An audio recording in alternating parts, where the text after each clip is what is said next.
half the price of a double album. We'll just sell it for, and most of the retailers went, shit, we can make some bread here. So we're going to sell it for more than they told us to sell it for.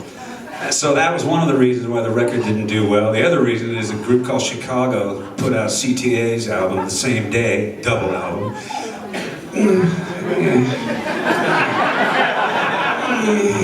Anyway, and then somebody wrote a big fucking deal on our record, and they had to pull 35,000 copies back and get this Mexican women in LA with their Sharpies going, we cross out the bad word, we cross out the bad word.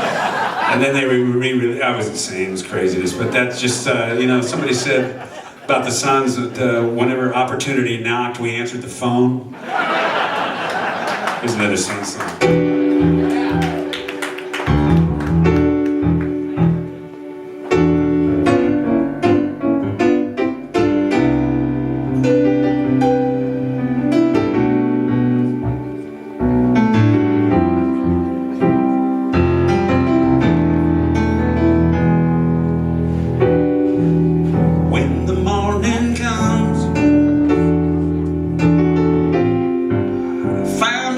Just missing you.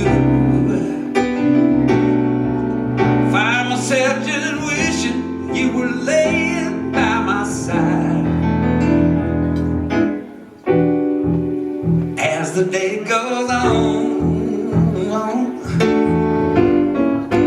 wondering if you're missing me.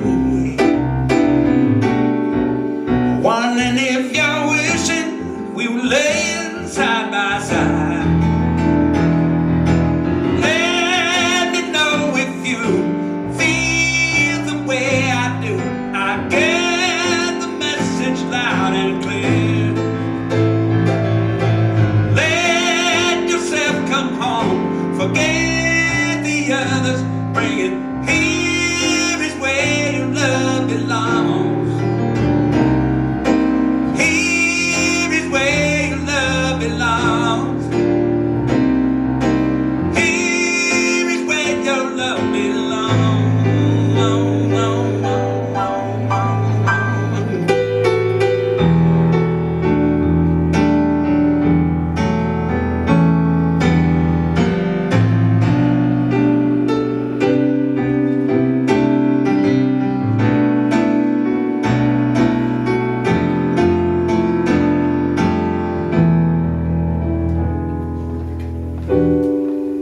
When the evening comes, wishing I was kissing you, baby. Fishing for the words to say to you to make it right, make it right, make it right. Let me know if you feel the way I do. I get the message loud and clear. Come home, forget it, forget it.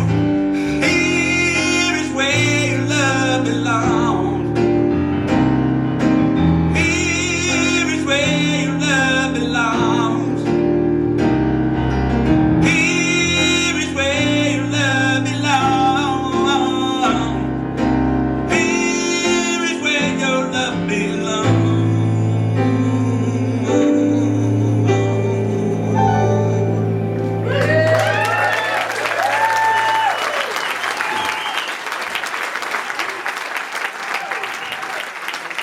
You know, the Pointer Sisters actually did that song.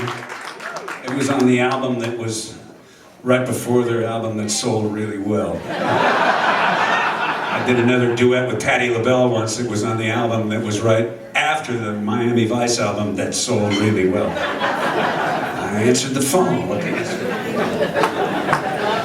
I took the world by a low coastal fall. Anyway, so after we did this album, I became pretty good friends with a gentleman named David Foster. Anybody heard of David? He's bad, moon, all the way around. I'm an unbelievably great musician. I learned so much from him. We became just, you know, really, really good friends. And he calls me up. I'm living in Marin, still playing gigs with the Sons. He calls me up and says, hey, got a friend of mine, Lee Rittenauer. And he said, I want you to come do it. He wants you to sing on his record. And then, so we got to digress. A couple of weeks before, I got a record by Stevie Wonder called Songs in the Key of Life. And I heard a song on it called Isn't She Lovely? And it just made me cry. It was so gorgeous. It was, you know, sounds of his, you know, having given Aisha, his kid, who he's actually singing duets with now, but giving her a bath and stuff. It was just so soulful and poignant and deep and wonderful and just, you know. So I got a call 2 weeks later, said, hey, we're going to do a version of Isn't She Lovely? What key do you want to do it in? God, let me go to the piano for a minute. I figured it out. I said, okay, good. He said, come on down next week and knock it off. So I went down there and knocked off the song. It came out awesome. Came out totally great. It was on Lee's, probably, I think, still to this day, one of Lee's best albums called Captain Fingers. Great record. Later on, he did one called Rit. We had a hit on it called Is It You, which I'll sing a little bit for you later. But anyway, so this is the story with this. So the song is, it's a bitch. It just comes out great. And Jeff Porcaro was on it, Mike Porcaro was on it, Ray Parker Jr. playing bitchin' guitar, David Foster was playing.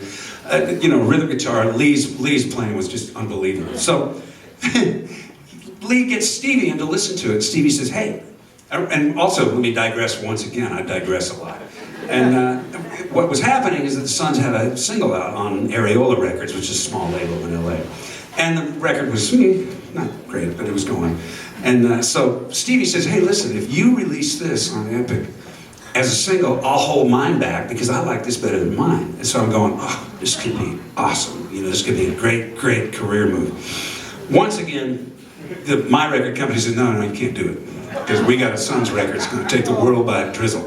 And that's important. Right? So, at some point in the game, Lee calls Stevie. Stevie says, well, shit, I'll just call the head of the record company. So he goes to call Jay Lasker at Areola Records.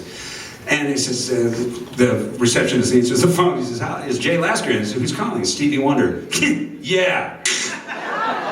That was the end for me. I went, all right. I call my lawyer. I go up to San Francisco to his office, Bob Gordon, and I say, Bob, I want out of my record deal. I want out of my management deal. I want out of my publishing deal. I want out of my band. I want out of my marriage. I want out of my underpants. I want out of everything I'm in. Forget it. So, and Bob just said, well, hey, Bill, nice to see you. What say we get, so he gets a couple of legal pads, a handful of sharpened pencils, and 2 goblets of maybe 3 ice cubes and a bunch of scotch. He said, let's go. We filled up both pads, and the rest is history. I just moved to LA and stuff started happening. But anyway, this is the song that got this all going.